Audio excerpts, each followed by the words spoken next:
देश भर के ईपीएस पेंशन धारकों के लिए एक बड़ी खबर सामने आई है। अब पेंशनर्स को अपनी पेंशन के लिए इधर उधर भटकना नहीं होगा।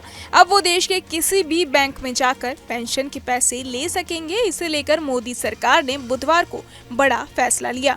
ये स्कीम अगले साल 1 जनवरी 2025 से लागू होगी और सरकार के इस फैसले से देश के 78 लाख ईपीएस पेंशन धारकों को फायदा मिलेगा।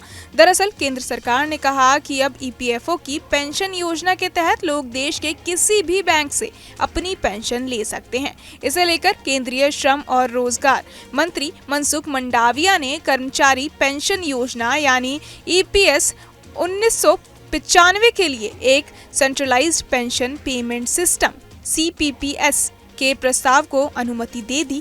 इसके तहत पेंशनर्स की सुविधाओं के लिए किसी भी बैंक से पेंशन के पैसे निकालने की व्यवस्था की गई है। सीपीपीएस से ईपीएफओ के 78 लाख से ज्यादा पेंशनर्स को सरकार के इस फैसले का फायदा होगा। अब पेंशनर्स को अपनी पेंशन एक बैंक से दूसरे बैंक में ट्रांसफर कराने की जरूरत नहीं पड़ेगी।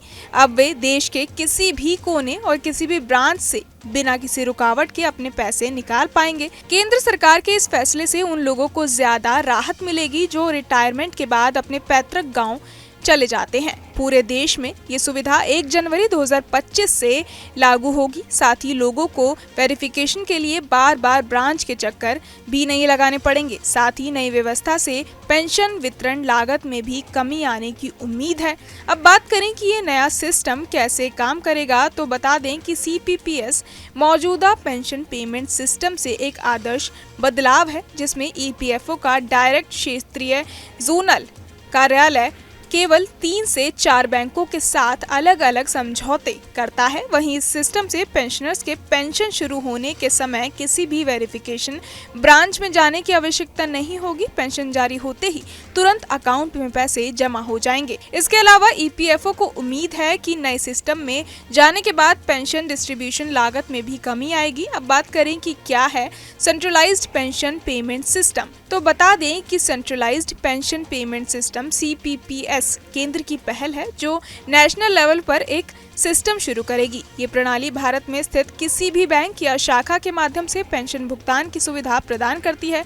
ये सुविधा ईपीएफओ की चल रही आईटी आधुनिकीकरण परियोजना आईटी सक्षम प्रणाली के हिस्से के रूप में 1 जनवरी 2025 से शुरू की जाएगी। बहरहाल इस पूरी खबर को सुनकर आप क्या कुछ सोचते हैं, हमें कमेंट बॉक्स में जरूर बताएं और बाकी तमाम खबरों के लिए सब्सक्राइब करें न्यूज नेशन।